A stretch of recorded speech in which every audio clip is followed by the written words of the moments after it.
Welcome to the Proud Muslim podcast. This is a place where we celebrate the gift of being Muslim and speaking about Islam, in addition to many different inspiring stories from different members of our community. On this first episode, I had the pleasure of having a very good friend of mine to share his own story and how he converted to Islam. Stephen Brown came to Quebec with his entire family from an evangelical Christian background from English-speaking Canada in order to preach evangelical Christianity to Catholics. Lo and behold, a few years later, he arrived. He ended up reverting to Islam, and many of his family followed suit. Stephen's story in so many ways is intertwined with my own story of becoming a Muslim, because he was a huge inspiration when I was having doubts about my own decision to having become Muslim. There is no doubt that I wouldn't be the person who I am today if it wasn't for me having met Stephen. We oftentimes forget that all of us are who we are primarily because of the people whom we meet and surround ourselves with. On this first episode, Stephen will share the challenges that he faced in reverting to Islam, in addition to some of the pitfalls that he noticed many Muslims in the community fall into in practicing the faith. I find his story absolutely captivating, and I am sure you guys will as well. So enjoy the show. All right. Well, Stephen, first of all, man, I'm really excited to have you on the podcast. Welcome, bro. Thanks for having me. This is the Proud Muslim podcast where we celebrate being Muslim and we speak about things that have the potential to benefit the community. Okay. And hopefully, inshallah, that it converts itself into meaningful action that can hopefully, make the world a better place. Inshallah. So a lot of people don't know this about my personal conversion story, but when I converted to Islam, about 12 years ago, I went through some weird phases. I went through a very zealous phase where I was very enthusiastic, but then I just had a big dip. And a lot of it came, I guess, from all the different directions I was being pulled by in the Muslim community. I got through, a lot of things threw me off as well in terms of how disorganized, our institutions were back then, and how it was chaotic. And then I remember when I was at that very vulnerable point of my life where honestly, subhanAllah, I even thought about is this religion for me? I met you. It was in 2009, RIS bus trip to Toronto. Right. Tall, black figure, charismatic, looking like Malcolm X, mashallah. And I remember if it was yesterday, you actually, on our way back, shared your conversion story. I mean, I was already greatly inspired by IRIS, but I remember you shared your conversion story, and that was really a touching story. So I'm inviting you today to hopefully, inshallah, get you to share that story publicly, because I think it has a lot of benefit for a lot of people in kind of understanding the trajectory, although it's a unique one. But there's always common themes, right? That comes in desperation, loss, confusion, and then that moment where God guides people, right? And I wanted you to share that, hopefully to benefit as many people as we can through that story, to understand this is a gift. Islam is a gift, and we should be grateful for it. All right. Well, thanks for having me. I mean, I often tell people my story sort of actually, starts even before I knew what Islam was. I was born into a very Christian household when I was about 5 years old. My parents are evangelical Christians. They, we packed up the family, sold the house in Toronto, and, moved down, the 40 with 35 other evangelical Christians to evangelize the Catholics of Quebec. Fascinating. That's fascinating. So, that's how I grew up. And I'm actually very thankful for that, because, one thing was, we had really strong institutions. And they really pushed me as I was growing up to develop my, own convictions about things, to think deeply about things, to read between the lines, to understand how to use scripture. Those are all things I think that really shaped me as a person and continue to shape me as a person today. And then, you go through life, and then, I eventually wound up going, I think in grade 9 to, the local public school. And my mom basically said, 14 years of good Christian education went out the door in 6 months. and by the time I was, ready to go to Cégep, I was, I guess, functionally agnostic. I I was confused. I didn't really know, what I believed. I know what I was taught to believe, but I didn't really know what I believed anymore. And so, I'm somebody that, likes to read, likes to understand things. And so I decided that I was going to figure out, is there a God? And if there is a God, what is it and what does it want from me? And so, I actually started going through, my own tradition, reading the Bible again from cover to cover and, from a, very variety of sources, secular, other denominations to try to, eke out, what is this? How do I build a relationship with this thing out there that's called God, and what impact is it supposed to have in my life? And, I had a whole bunch of questions, and, I found a whole bunch of different denominations that I found interesting, Unitarianism, and I became really interested in Judaism, and, I went sort of down the rabbit hole and, started looking into, Eastern spirituality. I think one thing that actually helped me a lot, sort of think through these things is when in Cégep, I took, philosophy courses. So those taught me how to think, right? Like, how do you think independently? How do you go from a preposition and then build on that to come to a sound logical conclusion? But that's that's sort of my background, what prepared me, I think, to be able to make the jump. Where Islam comes in is, after high school, before going to Cégep, because I didn't get into the program I wanted, I went to adult ed and did things like graphic design. And over there I met a friend, I'm not going to say his name, and he was, as much of a vagabond as I was, right? And finally I decided, okay, I'm going to go back to Cégep because I didn't like this whole graphic design thing. And then I went to Dawson and I found this guy again. And this guy is now the president of the Muslim Student Association. Now he's all like pious and all like, and I'm going, what is going on? What happened? And he goes like, listen, man, it's sort of like, he has this like, Paul on the road to Damascus story, like he goes, listen, we have this organization, MSA, why don't you come here? We need people to sign up for the club so we can keep our club space. It's a calm place for you to study. So I'm like, all right, I'll take a calm place to study. So I signed up and I just started hanging out at the MSA over there. And every once in a while they'd come and try to, ask me questions and be like, we believe in Jesus too. And so, well, yeah, like I'm a Christian, I'm a Jesus specialist. Like, I'll teach you guys what you need to know.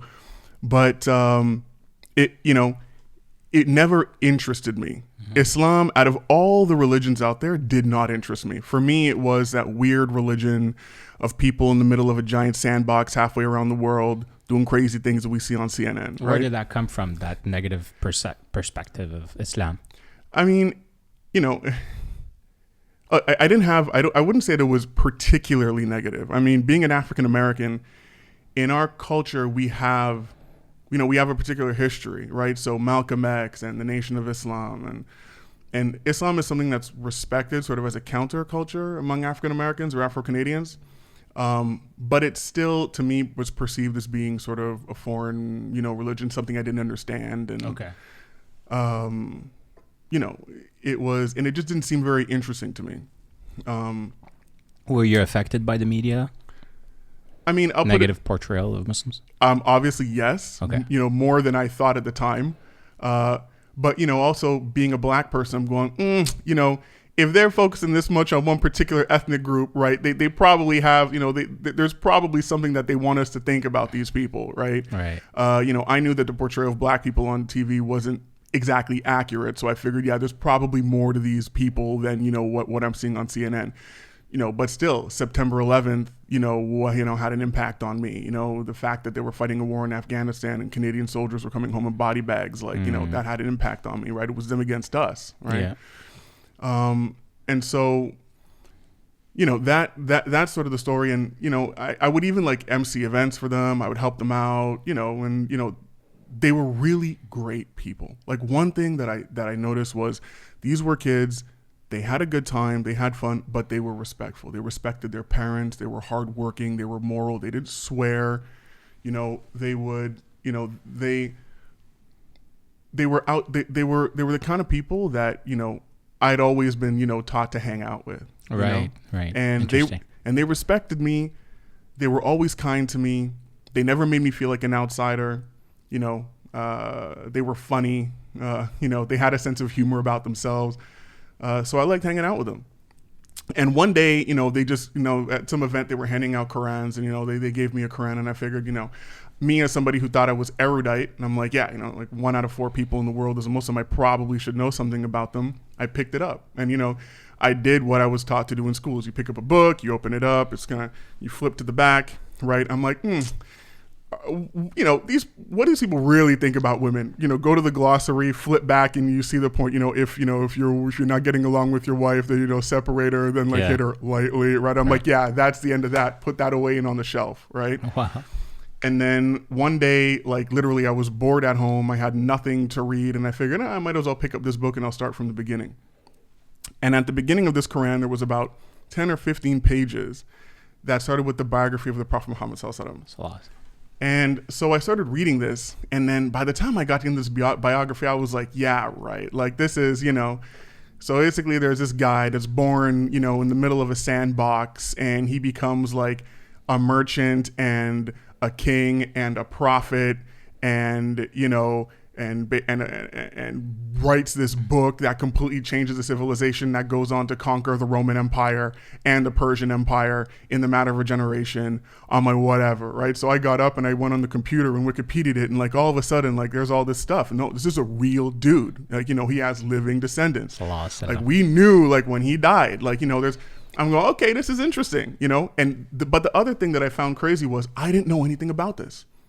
And that frustrated me. I was like, why didn't I know anything about this? Like I learned about in school, the Egyptians had built the pyramids, and I learned about, you know, French history and Chinese history. And I learned about, didn't know anything about this, right? This is 1/5 of humanity. I knew nothing about them or their history. And so I decided I was going to start figuring it out. So I started learning, and I was like, you know, there was actually this person who was born an orphan who started an entire civilization that spread to the corners of the known world in a generation. There's something there, right? So I figured I'm going to read this book again. And so one day I picked up the book. It was a sunny summer day.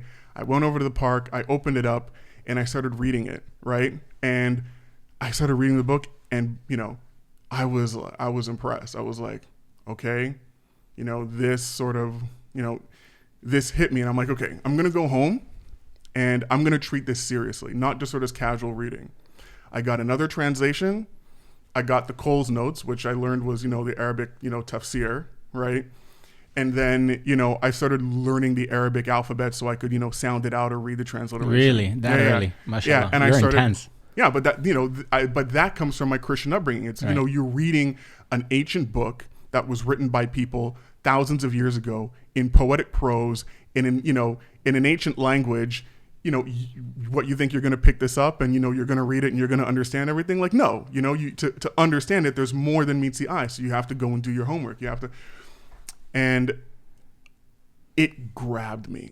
One is because, you know, it is a monotheistic religion. So it has the same cast of characters. You know, you start reading Al-Fatiha, it's like the Lord's Prayer, right? And then you start reading Surah Al-Baqarah, right? And the same cast of characters are there. There's Adam and Eve and the children of Israel and the prophets of old and all this. But there's another story layered on top of it. And, you know, the main questions, you know, that I was looking to answer in my life: what is God? What does it mean to believe in God? Is there a God? You know, what does it want from me? Were all answered, you know, in a very sort of straightforward, easy to understand way that corresponded to how I viewed the divine, right?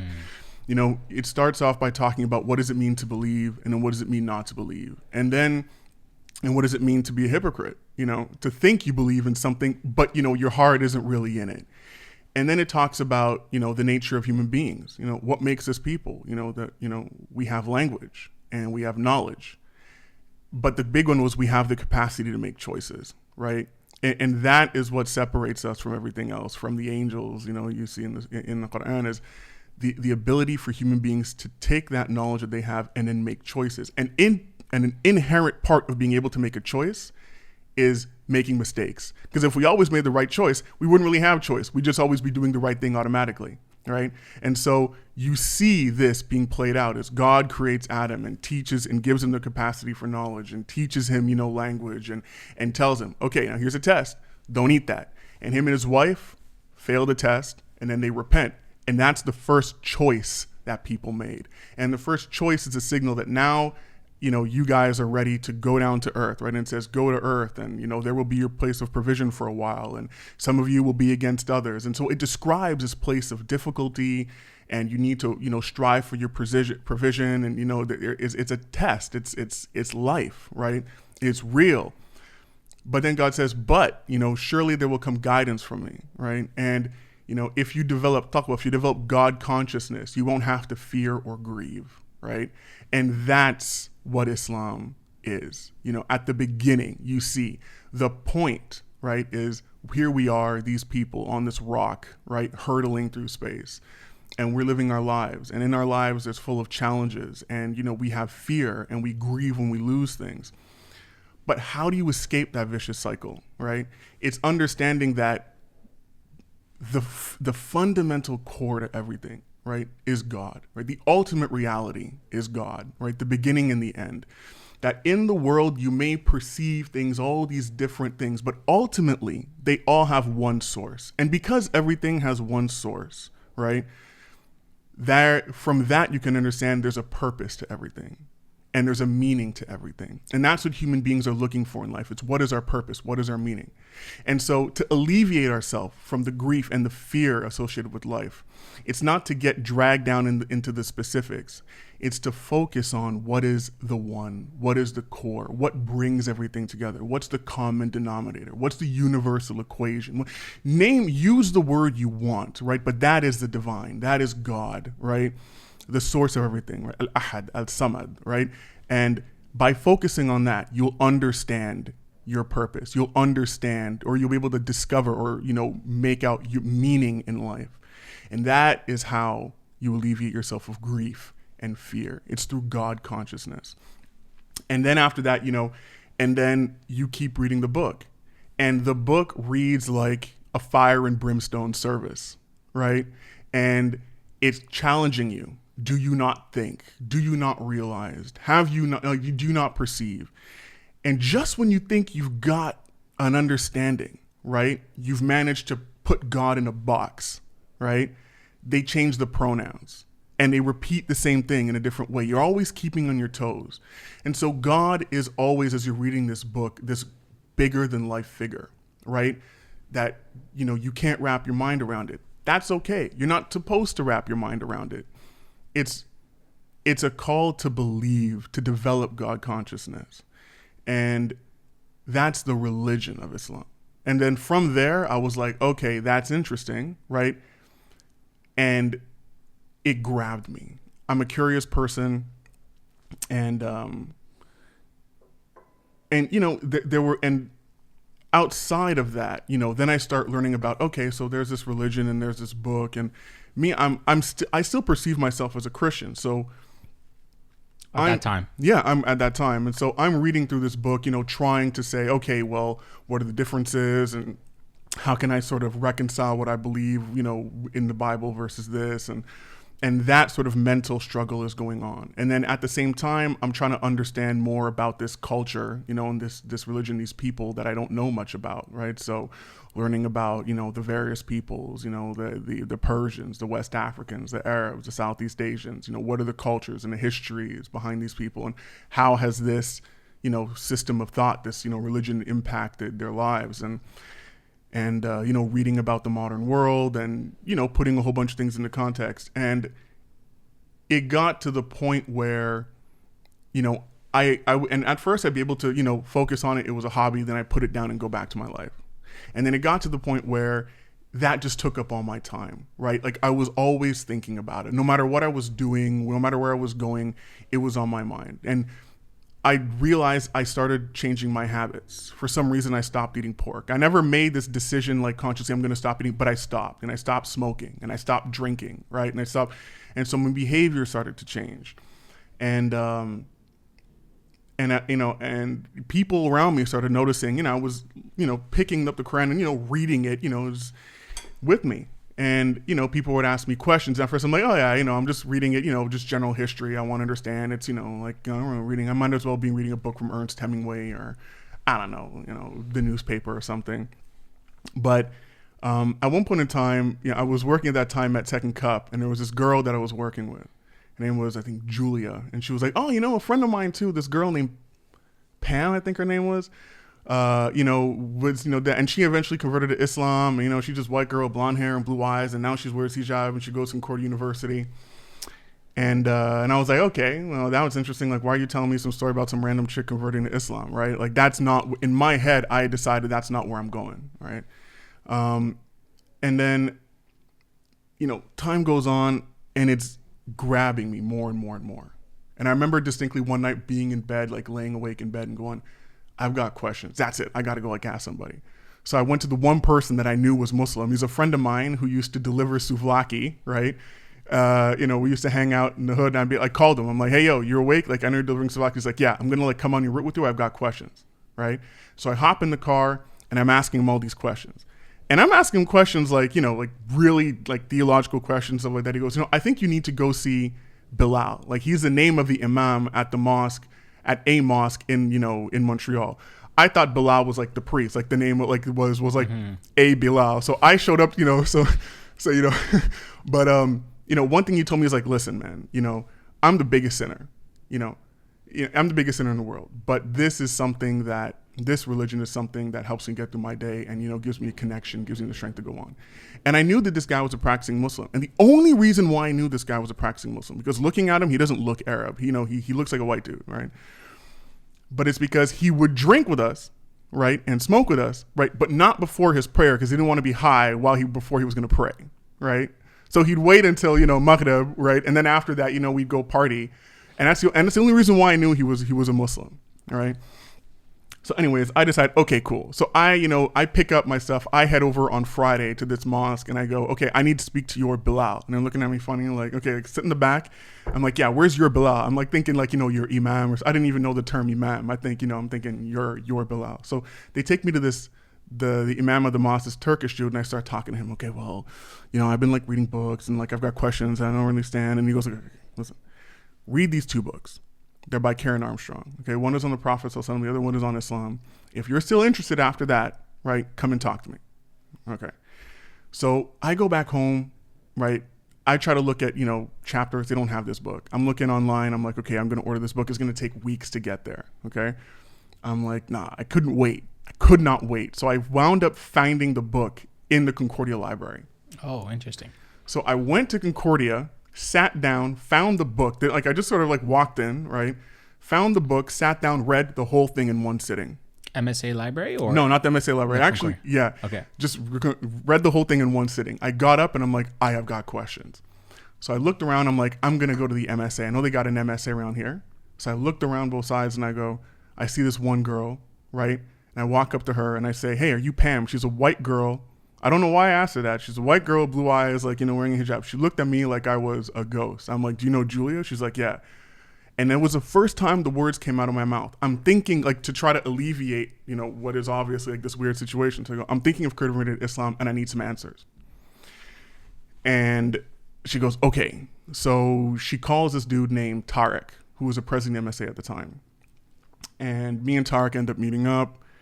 And, I'm talking to Tariq, I'm asking him questions. He's answering, and I've already read all the answers. By this time, I'm speaking to Muslims and I probably know more about the religion than they do, right?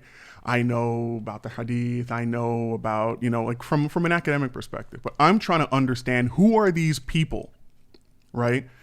How do they act? How do they think? And by this time, I think in my heart, I felt like I was really, really attracted to Islam. And I think the main thing was because for me, it was a spiritual discipline. I didn't feel like it was a new religion from Christianity, because fundamentally, if you really understand what Islam is about, it's not coming to preach some radically new message. It says it throughout the whole book, the Quran, right? There's nothing new about what we're saying here. I didn't feel like it was I felt like it was a new way of understanding my religious heritage, right? But attached to it was a religious discipline. And at that time in my life, that's what I needed. Watching what you eat teaches you discipline. Waking up at 3:00 in the morning to pray every day teaches you discipline, right? And discipline is freedom, right? Yeah. It's true freedom. Yes, exactly, right? And strengthening your character, having a spiritual discipline, right? Like anybody who wants to improve their life, right? It's not just aléatoire. You can't just, wake up one morning and just do whatever you want. No, there's a discipline to it. But beyond the religion, there's also, a spirituality to it. Developing deep relationships with others, a connection with nature, a connection with, the nature of the world, as, and a deep dive into, really improving your character. A great emphasis on, personal responsibility. There's no church, there's no priest that can absolve you of your sin. It's you and it's God, and you have to come up, with your own convictions, and, and this is, a journey for you to work through. And Islam, I felt, gave me a blueprint that I could apply myself to. And I find myself following this blueprint, right? But at the same time, I did not want to be a Muslim. By then I had learned enough about, what Muslims were going through in society. This is post 9/11. I'm already black. I'm already getting pulled over. I don't need the same thing at an airport. You know what I mean? It's not popular. It's not popular, right? And then there's my family, right? I'm the oldest son. My family's very Christian. I don't feel like throwing a grenade into my family. And, plus, I like bacon, right? I like baby back ribs. I like Rickard's Red, right? I like, do I really want to give those things up? Like, not really, so I was fighting it. And, Tarek would call me every once in a while, and I would see his name pop up on, back then we had the phones that were on the wall, and I wouldn't, answer. And one day, by then I've pretty much finished the Quran. I'm kind of living as a semi-Muslim, and sort of struggling, through this personally. And also, I'll say one thing is I had also read, I'd gone online and, to figure out what do Muslims think about their own community. I knew that there was the Pakistanis don't get along with the Indians, don't get along with the Lebanese, don't get along with the Saudis, don't get along with the Persians, who don't get along. Nobody gets along with everybody. And it's so, they're not any better or worse than Christians, right? They're just people. Where do I fit in all of this? It's not like the States where they have, a large African American Muslim community, right? So I'm avoiding it.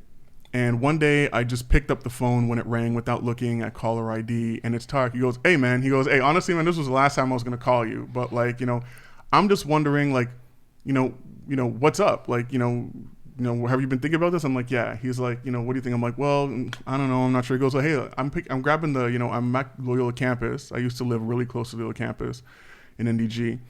Why don't you come talk to me?" I'm like, "All right, cool. It's a nice day, throw on my shoes, walk down 2 blocks. There's Tarek." He goes, "So what do you think about all this, man? For real, for real?" I'm like, "Let me level with you." He's like, "I think it's the truth, but I don't want to be a Muslim." Like he says, "Look, either it's the truth, you believe it's the truth and you do it, or it's not and you put it down."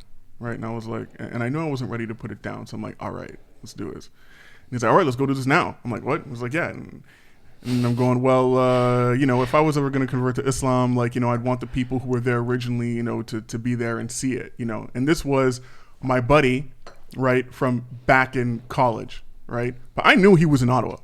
So that was my way of getting out of this. So I call him, I'm like, "Hey, listen, thinking of doing this." He goes, "Oh, great. Hey, I'm in town. Me and the guys will come be there." I hopped on the Concordia shuttle bus. That takes you 15 or 20 minutes to get downtown. By the time I get there, all these dudes that I knew from college are already there. Wow. So it's actually, I don't know this. It's the second day of Ramadan. The musalla is packed, and I remember, sitting there in front of all these people, after Maghrib prayer and then saying my Shahada and thinking to myself, God made a promise, right, that if you take a step towards him, he'll take 10 towards you. And I remember saying, find a way for me to, for my family. Because if this is going to destroy, I will not do this for my, if it's going to destroy my family. So I went home and told my mom, and she respected my decision because she watched me go through this, right? But my dad was working, in Nigeria at the time. He was working for Deloitte, and, he had a contract. He was working in Nigeria. So I didn't tell him, and I waited for him to get back. And, and I'm trying to think, how am I going to tell my dad about this? And, he starts talking to me like, in Nigeria, like at one point in time, we needed somebody who was able to do something. We couldn't find anybody in Nigeria. So we actually called, head office in London, and they sent us this Bangladeshi guy. And this Bangladeshi guy, it's hard to find nice flats in Lagos, so I said he could, stay in my flat. There's an extra room. And then, and this guy, was a Muslim. And he goes, and I didn't know about Muslims. And he starts talking to me about this prophet named Muhammad. Did you know there's another prophet after Jesus? And this guy was like, his practice is a lot like ours. They were a lot like Christians. And, and I was learning about them, and we became really good friends. That gave me the courage to tell my dad I was a Muslim. And the one time I ever really prayed for something, right, was that I would find a way, right, to make it work with my family. And I felt like that was, my prayers were answered. Because, my dad told me if it had not been for this guy, spending day in and day out with this guy who's a practicing Muslim, he would never have accepted this. And I think the reason why is because when you spend enough time with Muslims, or Muslims spend enough time with Christians or Jews, you realize it's three sides of the same coin, and it's not as scary anymore. And, and I think that is, that was sort of the impetus for my family to sort of accept, my conversion to Islam. And other things too, they saw that, I applied for university, and, I started eating properly and exercising, and, stop hanging out with, my, hardcore party friends, and so they saw a change in my behavior too.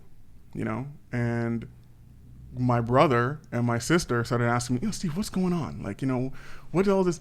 And I wasn't in my house. I wasn't going to start, being like, well, now I'm a Muslim. So no. So I was like, listen, this is what I read, and I would just, point them to the same things that I was reading, and I never went home and started telling people about, Islam or this and that. I just, started living my life. And when they had questions, I figured that the books that I read could answer those questions better than I could. I figured the YouTube videos that I saw could answer the questions better than I could.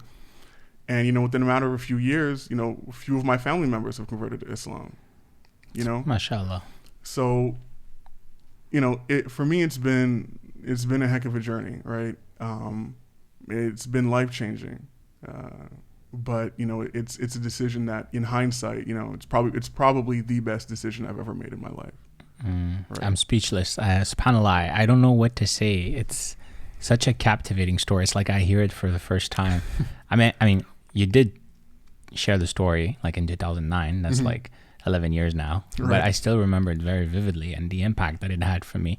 And I think one of the things that I find the most fascinating was your zeal to go deep and meaningfully in the understanding of what was expected of you.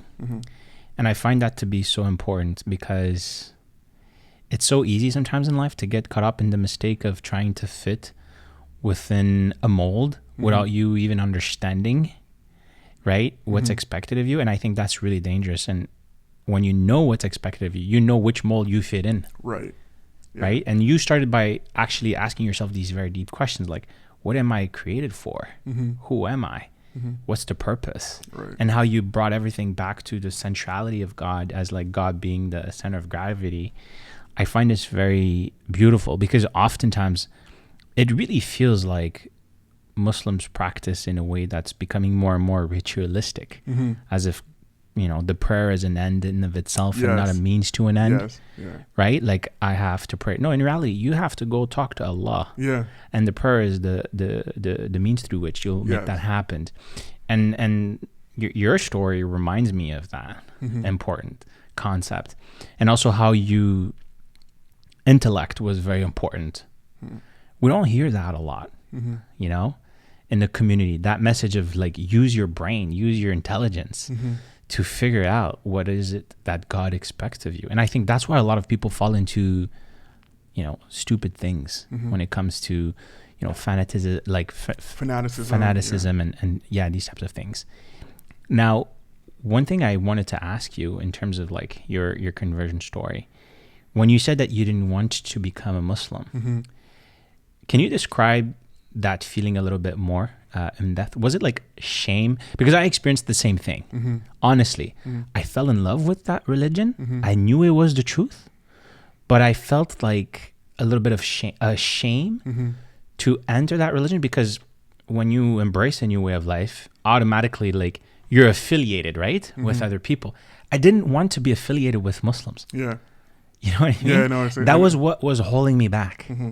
So I came to Islam despite Muslims. Mm-hmm. You know what I mean? Yeah. Not because of them in many ways.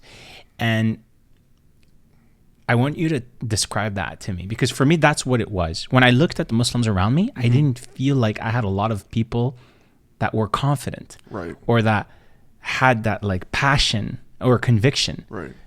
I mean, I met a few, and these were the ones who, you know, triggered my curiosity and my interest. Right. But they were the exceptions. Right. And they weren't the norm. So I had these types of doubts sometimes, even inside of me, like, are these people just outliers? What was it for you? I mean, it was a little bit of all that. I mean, Okay. You know, one, I didn't necessarily want to be Muslim. One of the reasons was, you know, it was just challenging, right? I mean, from a PR perspective? Yeah, from a PR perspective, you know what I mean? Like, it became it's a liability. Yeah, it's a liability, you know, let's be real. And then, you know, you see things, you see the way the Muslim world is right now. It's a mess, you know? It's a mess, yeah. Unfortunately. Yeah. Do you really want to be affiliated with that? You know, and a lot of people who know me, right? Because people don't know that Steve is a Muslim. After they find out Muslim, like, like, let's be real. Like, you're real normal, but like, what's up with those people? You know, that's the question. But that was the same, you know, question that I had going into it. But also, I think being raised an evangelical Christian, I came to it with an understanding that your religion, right, is not really what is important. Let me put it that way, because religion in and of itself can really easily become an idol, right? You worship your religion as opposed to trying to use your religion to establish a relationship with the divine, right? It becomes an excuse to tell yourself, I'm right and they're wrong, right? As opposed to saying, how can this help me gain an understanding of the bigger questions, the bigger things in life? SubhanAllah. You know, there's a verse in Surah Al-Ma'idah, right, where it basically says God created, you know, Moses and, you know, and the Jewish people and gave them a book and a prophet and a way of life. And God created the Christians and gave them a prophet and a book and a way of life. And God created the Muslims and a prophet and a book and a way of life. And he could have all made us into one people, but he didn't, so that we would compete with one another in goodness, right? And at the end of the days, he'll sort us out for which we want to differ. God never asks us to be right. He asks us to have faith, right? You know, and I find so often people get so caught up in being right. I'm right. It's an arrogance thing. Yeah. And, you know, instead of coming at it from a humble position saying, you know, I don't know, or I'm a flawed individual, but I want to be better. And, you know, maybe if I focus a little bit less on me and a little bit more on on what's really important, maybe, just maybe, I'll become, you know, somebody that's better. Maybe, just maybe, I'll become a moral human being. Maybe I'll make my parents proud. Maybe I'll be good for my nation. Maybe I'll be good for my community, right? Maybe I'll make a difference in this world. Maybe I'll leave this world a better place than when I came into it. But I think it starts by working on yourself. And, you know, that for me was why I found it so difficult. Because if there's no clergy, if there's no church, why do I need to have this label? Why do I need to label myself? Why can't I just have this book, you know, on my shelf and read it and, you know, it helps me and I go through life like that, right? And, but the problem is human beings are social animals. You don't live in a vacuum. You know, we need people. And in that sense, yes, you know, community is important. And, you know, the mosque that you go to and the people that you study the Quran with and the people who help you work on your character and the books you read, all those things are important. And, you know, if you have kids, your kids are born into this community as well and, you know, into this society. And so I think that's what did it for me is I figured I can't be alone. Like I'm not going to make it alone. It was a humbling experience, right? Interesting. Yeah. You know, there's a hadith from the Prophet, peace be upon him, where he actually says that there will always be rightly guided people in this religion. And one of the signs of these people is that they will always be in the jama'ah, in the group, because there is strength in the jama'ah. Right. So what you're saying, I think, you know, completely aligns with that hadith and that philosophy that alone, you know, you can go fast, but you won't go far, like the African proverb says, right? Yeah. But it's really been an honor to have you here, Stephen. I think we're going to need to do a part 2. I love to pick your brain and just, you know, get nuggets of wisdom from you, because I always benefit greatly, and I'm sure the audience will benefit a great deal. So may Allah reward you, you know, for being a pillar as well for our community. And I guess on part 2 we can talk a little bit about how you utilize Islam as a means to benefit, and how do you put your faith in action, because I think that's an important topic. You know, Islam is not just reading the Quran or going at the mosque or just doing your personal ibadah. It also has to translate into tangible action that benefits others, and I think, mashallah, you're someone who lives that. So I'd like to have you for a part 2. Hey, I'll be back anytime, man. Thanks a lot, bro. Barakallahu feek, bro. Assalamu alaikum. Wa alaikum salam. If you guys enjoyed this first episode, please make sure that you like this video, subscribe, and press the bell icon so that you'll be the first to be notified when a new podcast video is uploaded. Until then, stay grateful and stay blessed. Fi amanullah. Assalamu alaikum.